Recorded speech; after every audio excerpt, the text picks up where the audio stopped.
Jai Janendra. Let's start with the prayers. Namo Orientanam, Namo Sittanam, Namo Ayariyanam, Namo Vajjayanam, Namo Loe Sabba Sahunam, Eso Panchanamukaro, Sabba Pavapanasano, Mangalanancha Sabve Simpadamam Havai Mangalam, Namo Arihantanam, Namo Sittanam, Namo Ayariyanam, Namo Vajjayanam, Namo Loe Sabba Sahunam, Eso Panchanamukaro, Sabba Pavapanasano, Mangalanancha Sabve Simpadamam Havai Mangalam, Namo Arihantanam, Namo Sittanam, Namo Ayariyanam, Namo Vajjayanam, Namo Loe Sabba Sahunam, Eso Panchanamukaro, Sabba Pavapanasano, Mangalanancha Sabve Simpadamam Havai Mangalam, Veera Sarusura Surendra Mahito, Virambuddha Sansrita, Virena Bhiyata Swakarmanichayo, Viraya Nityam Nama, Veera Tirthamidam Prautmatalam, Veera Shakhoram Tapo, Veera Sri Dhruti Kirtikanti Nichaya, Sri Veerabhadram Disa, Kamathe Dharanendra Cha Sochitam Karma Kurvati, Prabhustulya Manovrutti, Parshvanatha Sri Estu Vaha. Kamathe Dharanendra Cha Sochitam Karma Kurvati, Prabhustulya Manovrutti, Parshvanatha Sri Estu Vaha. अंगूठे अमृतपसी लपति तणा भंडार श्री गुरु Gautam समरिये मनवांचित फलदातार.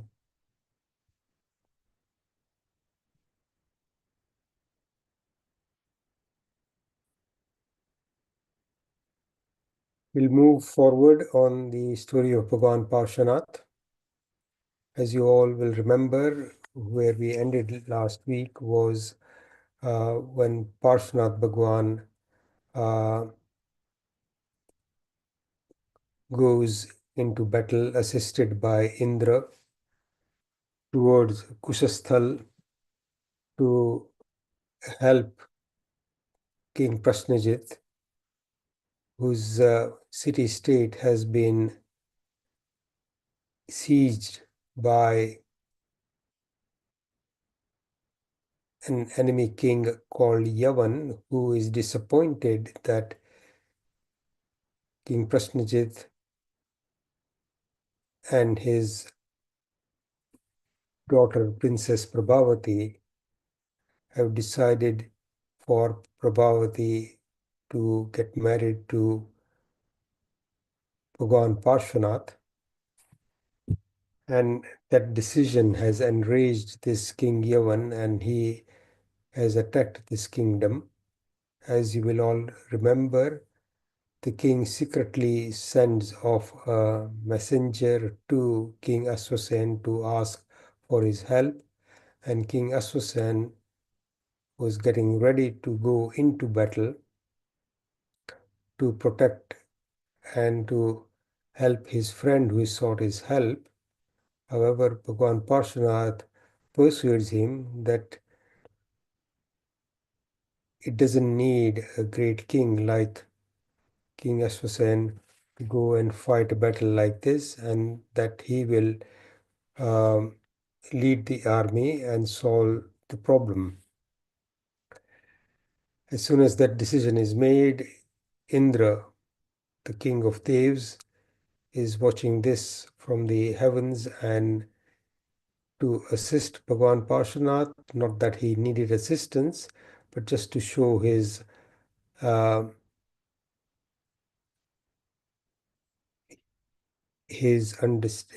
reverence for Bhagwan Parshvanath. He sends a celestial chariot which can fly along with all the other divine things that would be of use during a battle. And Bhagwan Parshvanath leads his huge army to Kusasthal. When they reach the battlefield, Indra and the Devs again build a palace there for Bhagwan Parshvanath to stay, and Bhagwan Parshvanath's envoy goes to King Yavan on the opposite enemy's battle camp and tries to persuade him to give up this unjust war. That is where we ended last week's class. Let me share my slides. so that, and fortunately I've got back into finding the pictures that we had with the first section of Bhagwan Parshvanath's story.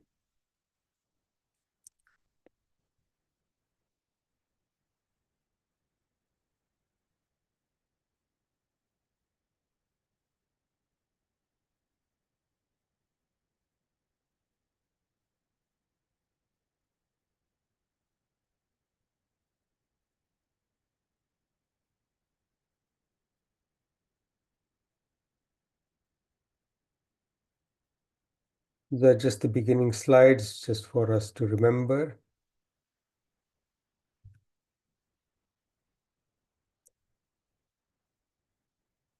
I'll let you read the slides,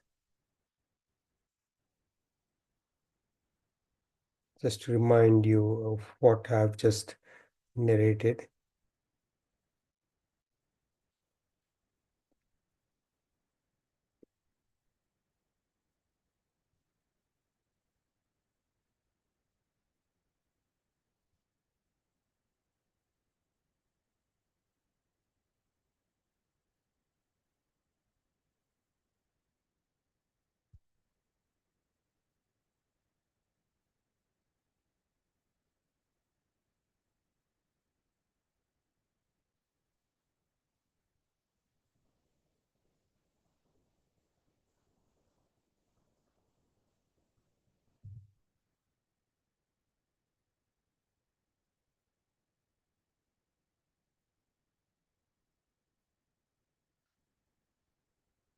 So the messenger who has gone there very politely conveys a message from Bhagwan Parshvanath to the generals of King Yavan's army, and tells them that this is an unjust war, and that if the war is ended without any fight, then it would avoid a lot of bloodshed, and that it was not necessary. It is up to King Prasnajit and his daughter to decide who she should marry. However, the generals are very keen on a war and initially completely refuse. Then a wise minister who knows about Bhagwan Parshvanath's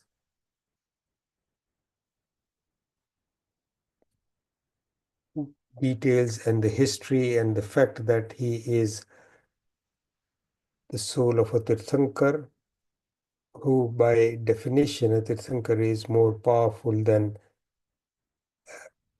even a Chakravarti, and he tries to advise the generals that it would be futile to try and fight somebody who is so powerful and who also has the assistance of the Devs and the Indra. The generals understand, and he allows him to go to King Yavan, and he explains to King Yavan about who has come to the assistance of King Prasnajit, and explains to him who Bhagwan Parshvanath is. King Yavan understands, and he agrees that this is a futile fight and there is no point. So he comes back to meet with Bhagwan Parshvanath, asks for his forgiveness, and offers him his kingdom. Bhagwan Parshvanath obviously says that I'm not here to take your kingdom away. You carry on ruling your kingdom and carry on with your life. Just try and avoid doing anything like this again, and that he bears no enmity towards him. And he then persuades him to become friendly with King Prasnajit, and the whole situation diffuses completely, and the battle is avoided without loss of any life. And Prince Parshvanath, Bhagwan Parshvanath, goes along to meet King Prashnajit, who is now hopeful that since he has come here and this is the person that my daughter wants to marry, maybe I can get the wedding sorted as well. And he brings his daughter and says that, will you accept her hand in marriage? Bhagwan Parshvanath says that I'm here on my father's orders to come and protect you from this difficulty, this battle that was looming over your kingdom. Now that I've accomplished that, uh, it is not my task, or I've not had any orders to do anything else. So he does not uh, accept that proposal and says that I will have to go back to my father to Varanasi. And King Prasnajit accepts that. Princess Prabhavati is sad and disappointed, thinking that she has lost a chance of marrying Prince Parshvanath. But King Prasnajit says that that is fine and he understands the protocol. So he says, do you mind if I come with you back to meet your father? And they agree that that is perfectly okay. So Bhagwan Parshvanath and his army return to Varanasi, and King Prasnajit along with Prabhavati follow.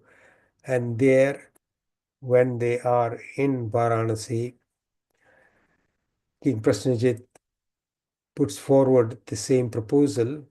King Aswasen says that my son is uh, not really interested in marriage. He is completely uh, devoid of any desire to extend his sansaric responsibilities. And Prince Parshvanath also says the same thing, but his father insists that yes, we are aware that you have a desire to become a monk and you are destined to be the Tirthankar. However, we are also very keen that you get married for as long as you have to stay in sansar. And Prince Parshvanath, recognizing that his Bhogavali karma is still left, he agrees to marry Princess Prabhavati and the wedding takes place. So here is a picture depicting that.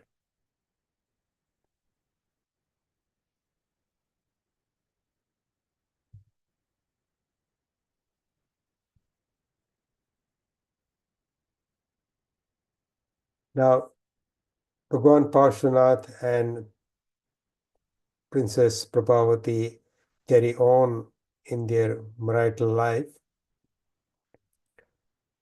And once, when the two of them are standing on the balcony of their palace, they see a lot of people with all kinds of flowers and arrangements moving together out, going towards the borders of the city. And there are lots of people moving in the same direction. And Bhagwan Parshvanath asks one of his men as to what is going on, and he is informed that they are all going to see and worship a great tapas who is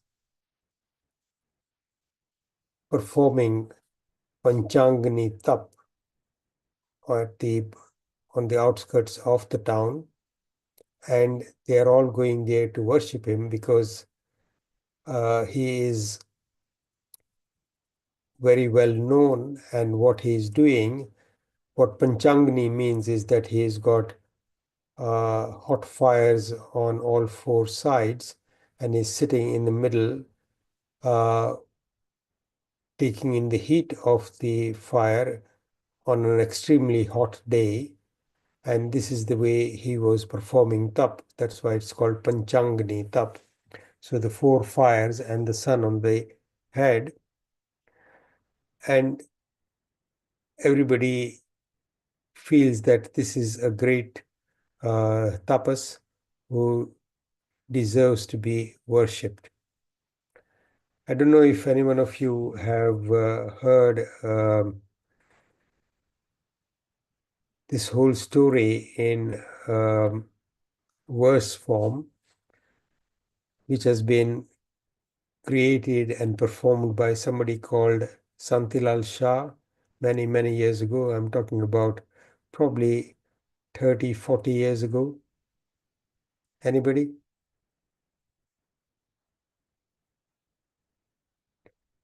The words go like this. Dunere dakhaviye rakh lagavinere betho jogilo ekatapama. વૈશાખી તડકો સામે છે બડકો નાખે છે લાકડા આગમાં. એક કમઠેનું નામ એણે ઘેલું કીધું ગામ આવે નરનારી તમામ કરવા દંડવત પ્રણામ.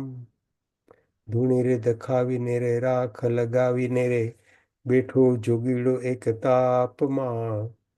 It's actually created very beautifully. If anyone gets a chance, I don't know whether this whole story is available on YouTube, but it is actually quite old.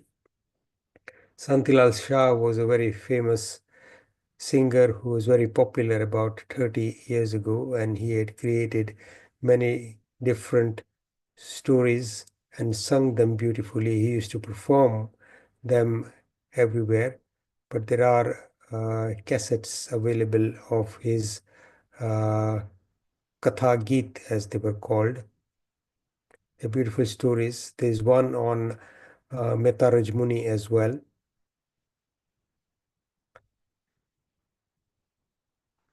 Now, Bhagwan Parshvanath, along with Princess Prabhavati, Queen Prabhavati, decide to visit this tapas along with their men, and they go to the outskirts of the city where this tapas is sitting, performing his tap. And here's a picture of that. So as you can see, Bhagwan Parshvanath has come with his men. You can see the horse at the back. The tapas is there. We can see the three fires. The fourth one is probably behind where Bhagwan Parshvanath is sitting. And the sun is hot. Most of you will know this story. Bhagwan Parshvanath sees what's happening, and his divine sight with his Audignan, which is the type of Gnan that all Tirthankars are born with. This is the type of Gnan that all Devs and all Jeeves in Narak have from birth, but all Tirthankar Paramatmas are also born with it, and that allows them to see everything that's happening within a certain wide radius without the assistance of the eyes or any other senses. And Bhagavan Parshvanath sees that in one of the logs in the fire, in one of the fires, has actually got a trapped snake. In some versions of this story, the narrative states that there were two snakes. In the version that Hemchandracharya's Trisasti Shalaka Purush Charitra says that there was one snake. However, Bhagwan Parshvanath, seeing that, feels extremely sad that the tapas is performing this tap, and he persuades him that what you are, he tries to persuade him that what you are doing is not really tap, because you are not mindful of the violence that you are subjecting other life forms to, and any kind of tap that is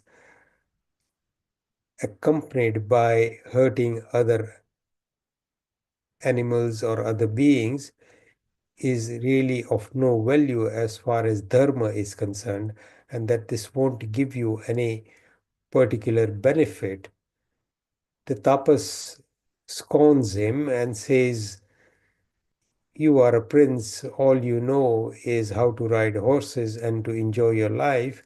You don't know anything about dharma, and I am a tapas. I have studied this, and what I'm doing is very beneficial." And he doesn't, Bhagwan Parshvanath points out that there is a snake burning. I think though the description of exactly that conversation is not something that I've seen in Trisasya Purush Charitra, but one presumes that he tried to persuade him to accept that and allow, or to uh, douse the fire.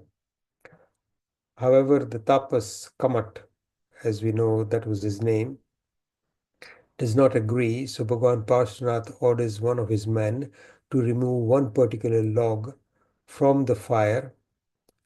The log is already burning, but the fire is doused off, and the log is gently opened up.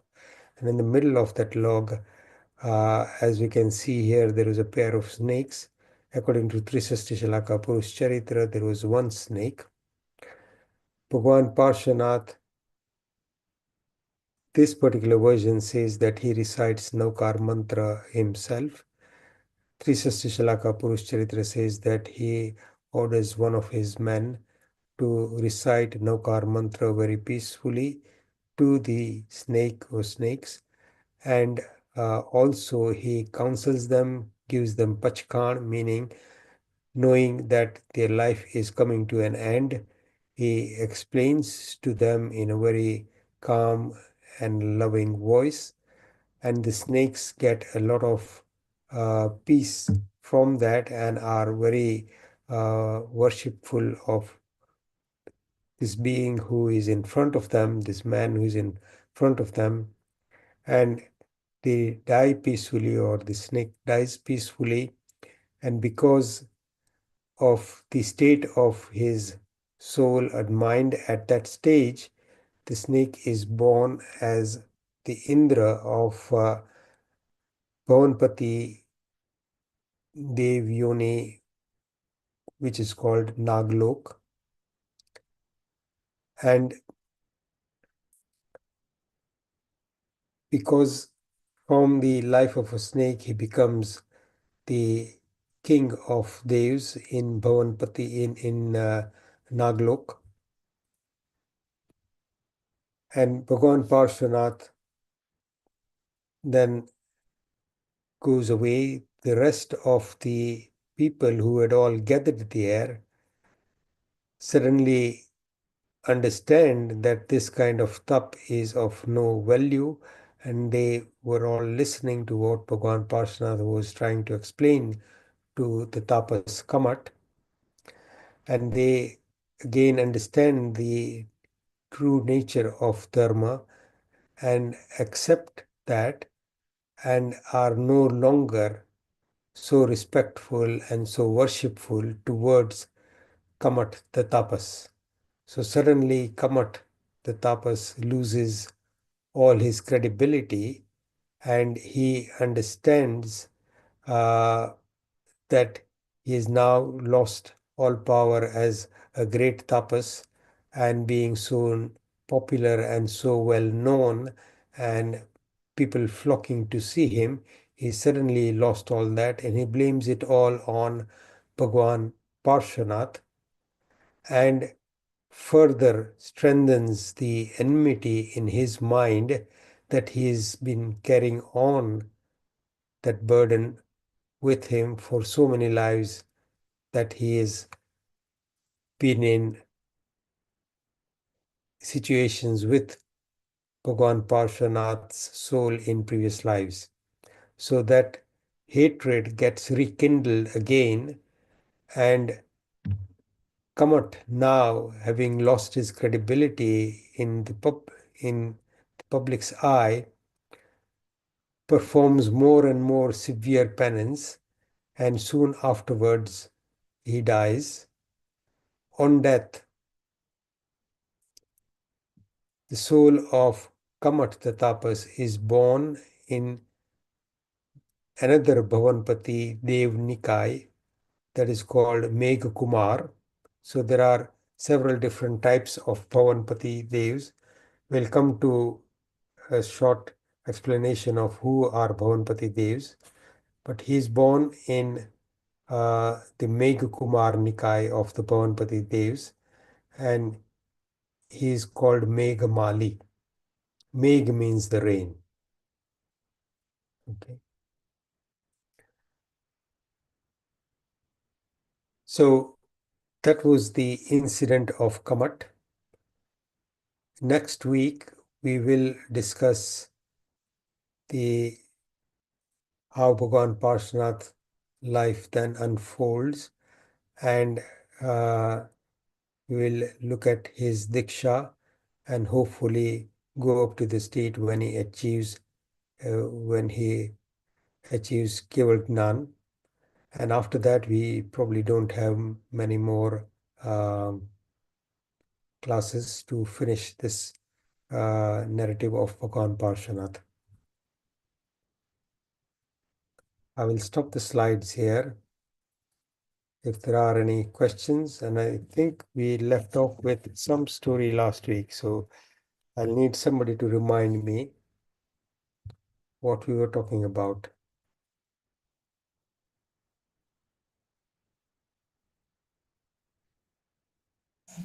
You can switch on your videos.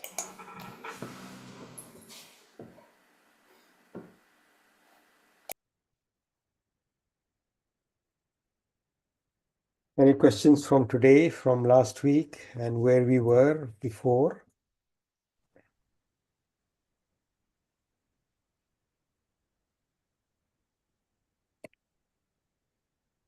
You're moving ahead slowly. I'm hoping that one story at a time, not very lengthy details, will help you remember. This particular story of Bhagwan Parshvanath is depicted in many different books and many different sources over the last many years. Just a question. How many of you have been to Bhagwan Parshvanath's temple in Mumbai?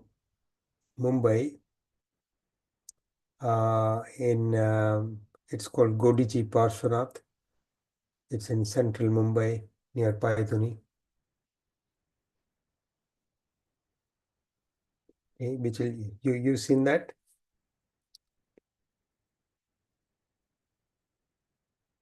Or Yes. Yeah. Yes, I've been there. Yeah. And you remember the depiction of Bhagwan Parshvanath's previous lives and his story on the wall as we enter the temple. Not so much. It's a haze, but I think there's quite a lot of, Yeah, there's 108 pratimas, no? Vishwanath Bhagwan. now this is the central one in Paithuni. It's about more than 200 years old. And the origin of that murti was somewhere in Pakistan, and it was brought over here, somewhere, which the part of India which is now in Pakistan, but at that time it was all one state, and there was this particular murti has got a very nice history, like a lot of the other Parshvanath Bhagwan temples. But the wall on the outside, just above the door, depicts the whole story of Bhagwan Parshvanath. The similar the same stories depicted in other places as well. But if you ever go there, It's Godiji Parshvanath in Paituni, very old temple. Its 200 years celebration of that temple was celebrated throughout Mumbai about, I think, 10 years ago. And all the Jain Sanghs in Mumbai celebrated all that together. It is a fantastic celebration. Okay. Bijal, did you have a question? Or No, I've just been to the temple, but no okay. question. Yeah. Pratibhaben?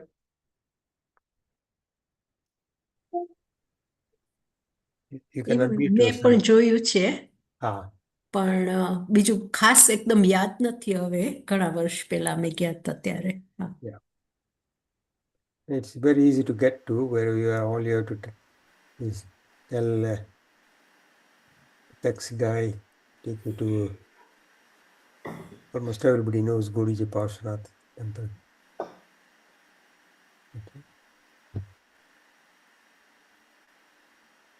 Were you talking about something else last week? Was there some other?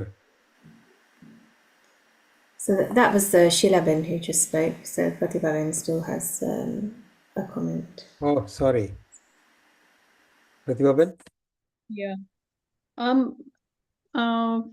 I mean, I've been to Sankeshwar Parashnath બે ત્રણ વખત Ah, but મને વધારે કેમાં interest છે પૂછવામાં કે આપણે આ બધા જુદા જુદા નામ પારસનાથ એકલા એક જ તીર્થંકર છે કે જુદા જુદા નામે ઓળખાય છે ના આજે અને એવું ત્યારે એમ લાગે કે આ બધા સાવ જુદા છે જ્યારે એની આપણે દર્શન કરીએ કે એક નાની મારી પાસે બુકલેટ હતી એમાં કે આ દેરાસર અહીંયા છે according to the city town કે એવા કઈ શા માટે એ બધા નામ જુદા આપ્યા છે બીજા ભગવાનના નથી આપ્યા તીર્થંકરના એટલે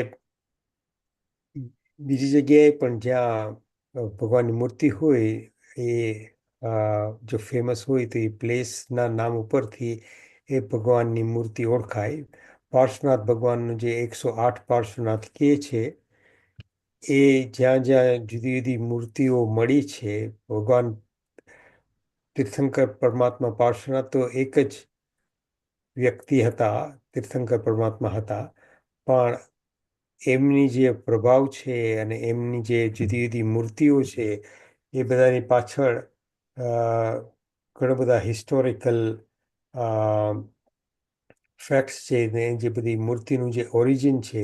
સો ફોર એક્ઝામ્પલ શંખેશ્વર પાર્શ્વનાથ ભગવાનની મૂર્તિ છે એ it's one of the oldest મૂર્તિઝ અને એનું ઓરિજિન જે ગઈ ચોવીસીમાં કોઈ શ્રાવકે એને ખબર પડી કે બીજા એનું મોક્ષ ક્યારે થવાનું છે when he was told that his moksha is going to happen at the time of the 23rd TIRTHANKAR Bhagwan Parshvanath in the next Chovisi, he decided that to celebrate that by creating a murti which was then so created with such great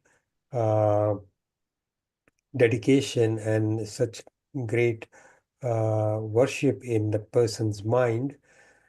And that particular murti got gradually sort of catered for after his death in that life and moved to many different places. And there's a whole story of where in what different situations and areas that murti has moved. And similarly, so that is Sankeshwar Parshvanath. And a lot of the other Parshvanath Bhagwan murtis have been discovered mainly from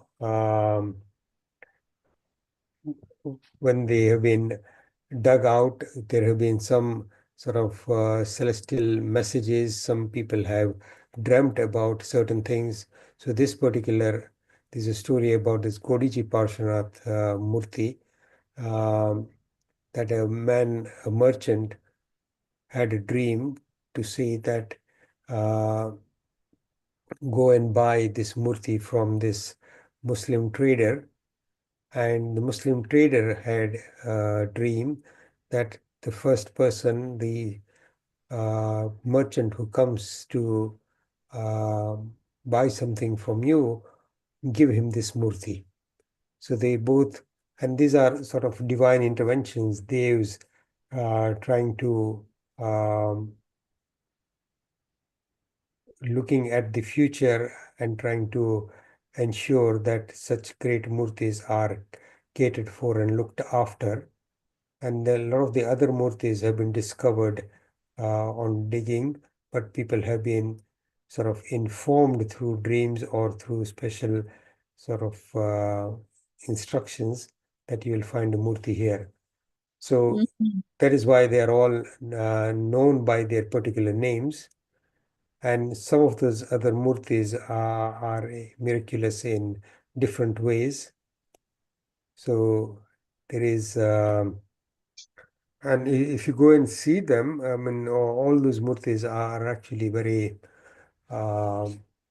divine, powerful, because એટલે એમ કહે ને પ્રભાવશાળી છે બધી.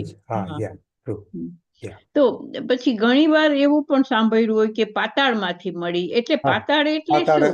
પાતાળ એટલે underground.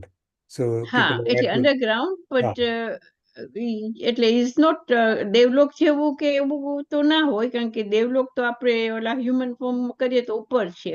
ના, So પાતાળ એટલે in the ground. So at certain places they may have been buried. Mm, If they may have been, if there have been earthquakes or the land has changed and all kinds okay. of things happen. So we are looking at thousands, millions of years sometimes.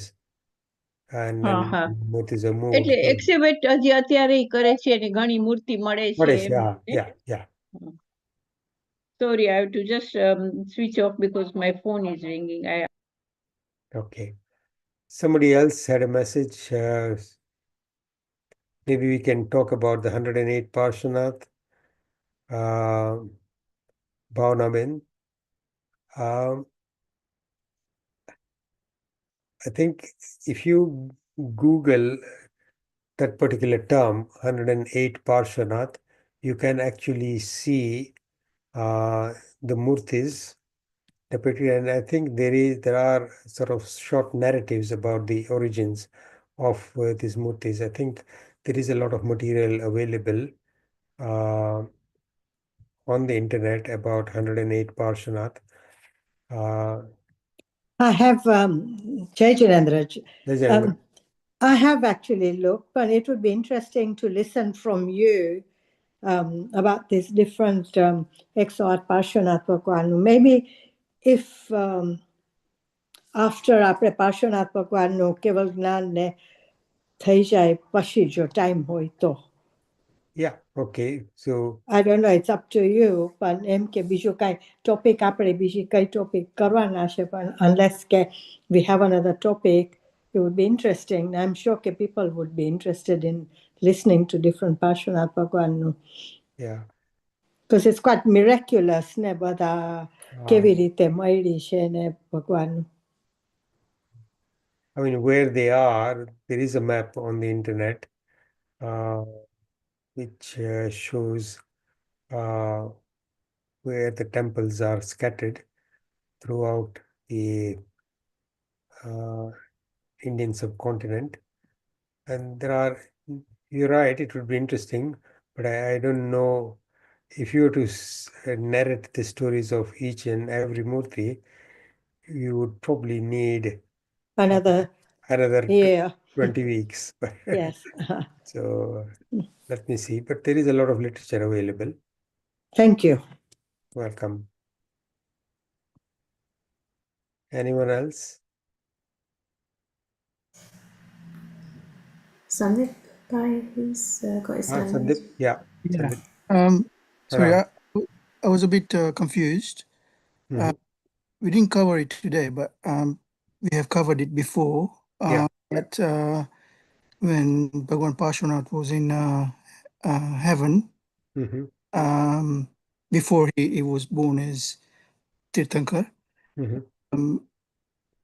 he had the inkling of, who his mom and who his parents were going to be, and he visited them. So you mentioned it just now that in heaven you have Avdignan Mhm. and so on, but that doesn't give you an idea of a future, is it? It's just what's happening. No, but devs have the ability to go and ask Kevli Bhagwans anywhere. And Bhagwan Parshvanath in that particular life actually spent a huge amount of time celebrating the Kalyanaks of many, many Tirthankars during that period that he was a Dev in his previous life before Bhagwan Parshvanath. And that is one of the reasons why all the punya that he acquired uh, is still unfolding, in the sense that he is the most popular Tirthankar. There are more temples dedicated to Bhagwan Parshvanath throughout the world Yeah. as compared with any other. So he would have been, he would have tried to find out who his parents are going to be in the next life as Bhagwan Parshvanath. And he discovered that exactly what particular source he used for that, whether, I mean, Audignan gives you the Current the condition. current sense. But if we understand that, if you look at uh, the power of, say, the predictive sciences, so if you have a significant grasp on Shrut Gnan, so for example, the narrative that we hear with Bhagwan Mahavir, that Indra realizing that Bhagwan Mahavir's Nirvan is not far, and then trying to persuade Bhagwan Mahavir to extend his life by a few seconds, so that when the Bhasmagra, Yeah. so their knowledge of the uh, astrological sciences and the predictive sciences can be very great, and that may give them some insight. But it is very easy for devs to go to any Kevli Bhagwant, wherever they are, and just ask a simple question. As we know, all the Tirthankar Paramatmas, whenever they are giving deshnas in the 12 Parshadas, devs and devis are always there, and they are there in huge numbers. And the sessions, or this, the Bhagwan's deshna is, from what we can read in the texts, are all very interactive. So people would be asking all kinds of things. And there are other Kevli Bhagwants who would be around, and they could go and ask any one of them. So it's not difficult to understand that they could have known, and a lot more. So this is just one example. Okay, so basically, is basically using another means of finding Yeah. than I of mean, Dignan, because yeah. from the meaning of Avdignan that you mentioned, it doesn't say the future, Yes. doesn't give you the future. No. So just how did he know about his parents? Not through Avdignan. I was a bit confused there. Yeah. But I mean, in terms of the sort of the value and the power of predictive sciences, if you read the narrative on Ramayana in Trishasti Shalaka Purush Charitra, I think there is a huge section on the life of the forefathers of Ram and Ravan. And one of the stories there is about somebody predicting long before Sita was born, and explaining to Ravan as to how he would actually, what would lead to his death. And that was long before Sita was born, and I think even before Ram was born. And the exact nature of the events and how they would unfold was predicted by somebody who was an expert in Nimit Shastra. So the power and the skill of interpreting the signs around us is something that can be developed, and that is all basic Mati and Shrut Gnan. It is not necessarily even Audi Gnan or any special Gnan. Okay, Right. Ajitbhai, hope that Thank you. answers. Yeah. Hello, Ajitbhai. Ajitbhai, I wanted to find out, the king of the devs, Indra, whereabouts would he be on the Shapak Shani?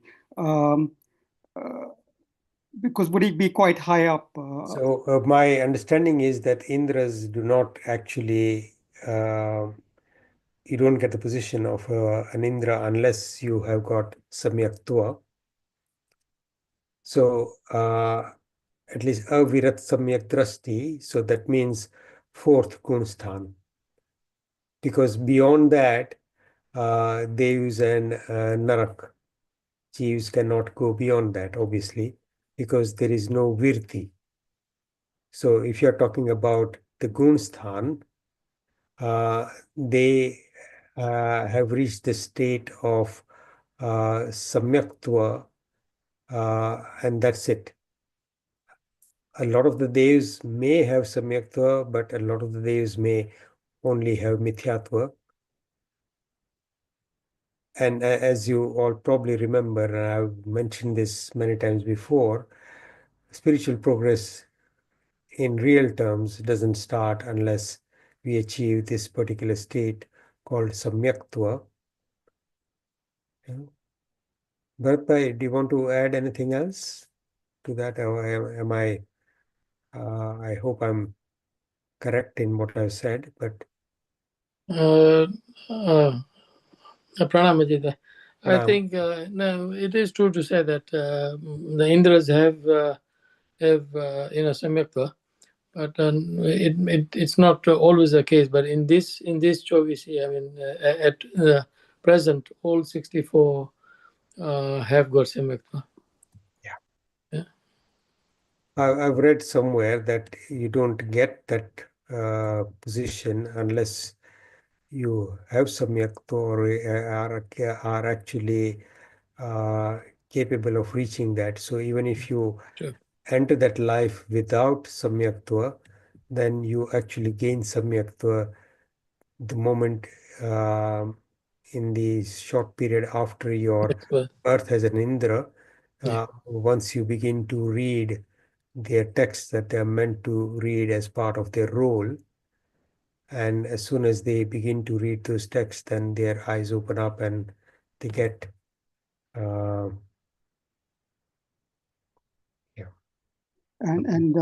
So eventually, will they be Kavlis as well? So not necessarily. Not necessarily, right? Okay. If you are an Indra, that's a Dev bhav, you wouldn't go. So as Jai Shri Ben has explained, Shreni is only possible in a human life. So the road towards moksha is only possible to progress towards moksha or to become Kevli and go to moksha only in a human life. So it is impossible in Devlok. That is why all Devs want to be reborn as human beings. If they are of the desire of going to moksha, if they have got samyakta and have that understanding. So I think when you ask Shapak Shreni, I understood whether you meant the idea of rising up spiritually, but the highest you can get there is the fourth Gunsthan. But your particular phrase that you use, Krapakshrani, as Jayashri Ben rightly points out, is about the rapid progress to other Gunsthans from the fourth, fifth, sixth, seventh, and going up to the 14th Gunsthan that is only possible in human life.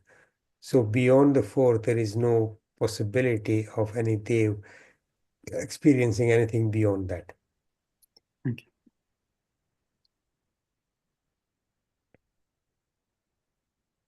you. Pranam, Ajitbhai. I mean, when Hasubhai mentioned Shapakshani starts at 8th Gunastan, and you would reach Kevagnan from there.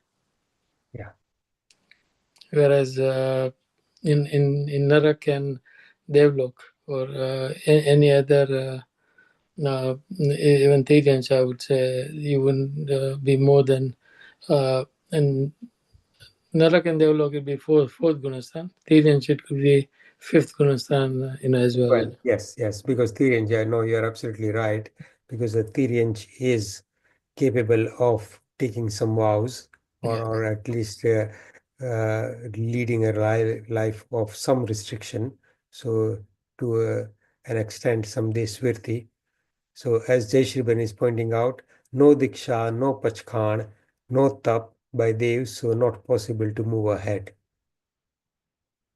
So if you look at the chat, Jai Shri Ben, thank you very much for sending that clarity.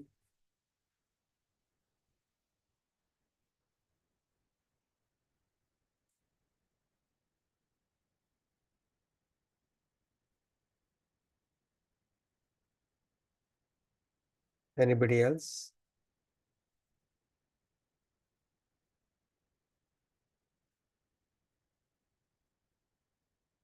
One thing, I don't know if I've shared this with you before, and we've talked about this before, but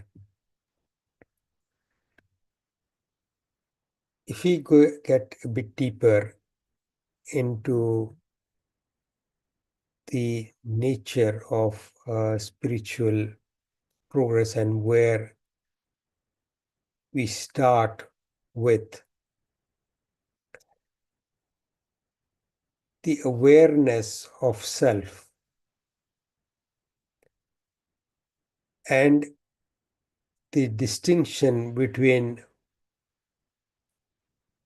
what we identify with as self and the awareness that our identification and our connection with everything that we are connected to or connected with in our mind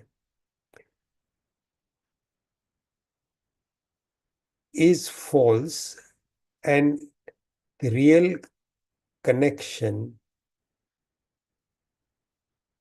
and the true connection that we need to begin to move towards is within that source, which is actually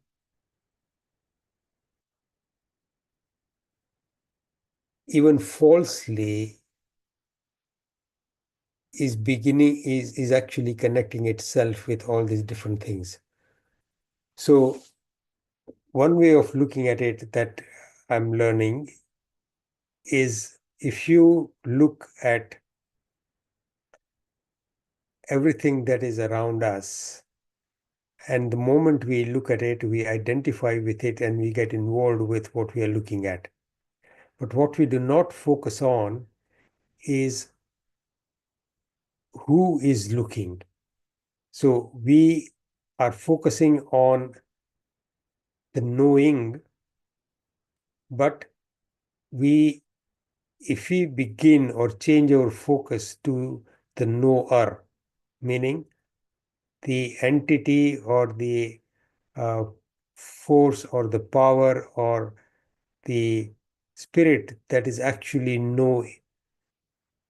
is the body that knows, we focus ourselves in what we know, we focus ourselves in the process of knowing, but we completely ignore who is the knower.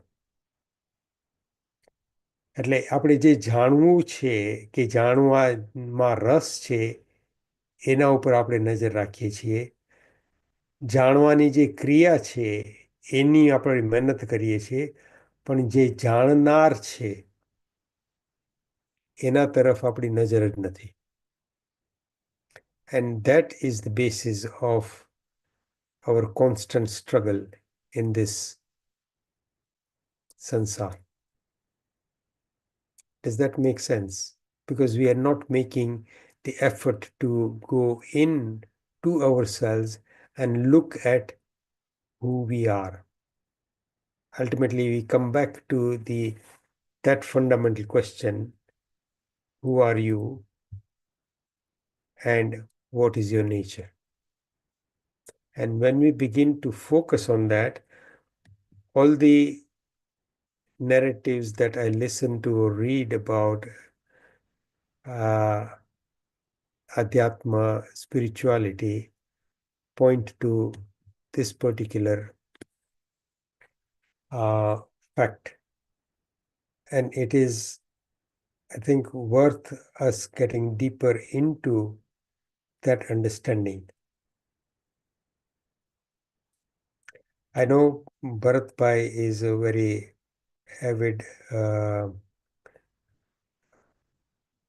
and very knowledgeable about a lot of these things. But is there anybody else who has experience or has reading about spirituality or Adhyatmik Shastra from the Jain perspective or any other perspective?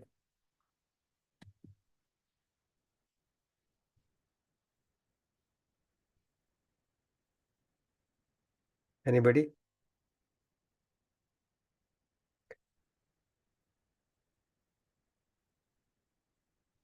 Bit difficult to explain in English, but Pratibhaben, yeah. I follow the આધ્યાત્મિક વિજ્ઞાન Mm-hmm. અને of course એમાં ઘણું બધું દેવલોકનું ને વર્ણન આવે છે કે જે તમે હમણાં કહ્યું એ પ્રમાણે જ, પણ સમ્યક્ત્વનું કંઈ નથી આવતું. અને એમાં પ્રકૃતિ, પરમાત્મા અને there is somebody, a knower who knows everything, and એ ભાવ કરે છે. So that is called પ્રતિષ્ઠા કરે છે. આપણે જે બધા ઓપિનિયન ને બધા ભાવ આપીએ, so જે ડિસ્ચાર્જ પાર્ટ આપણો છે પ્રકૃતિનો, એના ઉપરથી કર્મ બંધાય છે. અને એ ભાવ એક સેકન્ડમાં એ થઈ જાય અને it can take a long, પણ એની પાછળ પછી બેઝ છે પ્રતિક્રમણ, કે તમે એને ભૂસી શકો. અને ચીકણું હોય તો વધારે ના ભૂસી શકો, but it can be become lighter. અને એવી રીતે જે શ્રેણિકની તમે ગયા વખતે વાત કરી હતી, શ્રેણિક રાજાની, કે એમને 7મી નરકમાંથી 3જું થયું, એમણે જે પસ્તાવો કર્યો ને બીજા થોડા જે ઉપાયો મહાવીર ભગવાને બતાવ્યા એ બધા કર્યા, એમાંથી એનું કર્મ હળવું થઈ ગયું. એટલે એવી બધી વાતો આવે ને એના ઉપરથી કન્વિન્સ થાય કે યસ ધેર ઇઝ કર્મ જે બાંધે છે આપણે, એટલે કોઝ એન્ડ ઇફેક્ટ. સો કોઝિસને સુધારવાના છે, ઇફેક્ટને તમે નહીં બદલાવી શકો. True. And I think we come across slightly different vocabulary, slightly different terms, but the message is very similar. If you look at all different texts, and if you also listen to different people who have achieved a state of an understanding where they are recognizing their true selves. So in Adhyatmic literature, that experience is described as anubhuti, meaning that the person has suddenly recognized their true self as distinct from their body. So there is famous story of Ramana Maharshi. I don't know if many of you know this, but Ramana Maharshi was obviously a very famous person. He was a વિજ્ઞાની અને બહુ જ વિજ્ઞાન બારે પાડ્યું છે પણ આધ્યાત્મિક વિજ્ઞાન. Yeah. Now there is a story about how he achieved an understanding, and I think at a young age, probably sometime in his teens, he suddenly became extremely frightened of the fact that he would die, and he thought that he was dead and separated from his body. But then he begins to realize that if he has died, then who is the being that is actually recognizing that fact that he has died? And that fright sort of begins the process in his mind to understand the distinction between the body and the soul. And then he goes on to describe as how his life then changes, and he stays in that state of being separate or being aware of the separateness of the body from the mind. So je bhed gnan ke I am not my body, I am not my mind, I am the soul. That bhed gnan is something that we are talking about. So in terms of understanding that, the earlier statement that I made was, know the knower. Who are you? And who is the driver behind everything that you, the world that you have created around you? The driver is basically you, your soul, which has come from somewhere, which is going somewhere, which will keep on changing its outer covering. So your focus really should be on who you truly are. Everything else is temporary. You are permanent. So hopefully we can all get to an understanding of that, and we will end our class here today. Thank you all very much. I hope you are not unhappy that we are taking our time completing the story. I thought it is a good opportunity to learn more things in depth as we are on this journey to understand Dharma. Thank you. Thank you. जिनाग्ना विरुद्ध कहीं पण बोल्यो हो ते सभी मनुष्य काय करे तस्मिच्छामि दुक्कडम. If I've said anything that is against the teachings of our Dharma, Tirthankar Paramatmas and Guru Bhagwans, I ask for forgiveness. Sarvamangala Mangalyam Surakalyana Karanam Pradhanam Sarvadharmanam Janam Jeti Sasanam. Thank you. Thank you very much. Thank you. Thank you. Pranam Ajitbhai, thank you. Bharatbhai, Thank you. Sarvane Jai Jinendra. Jai Jinendra. Thank you, Thank you, Ajitbhai. Nandra. Thank you.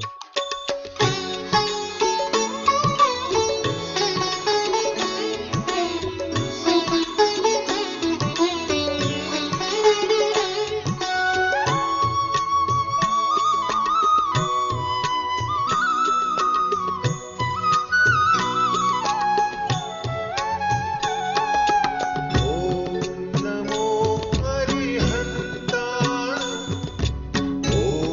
Namo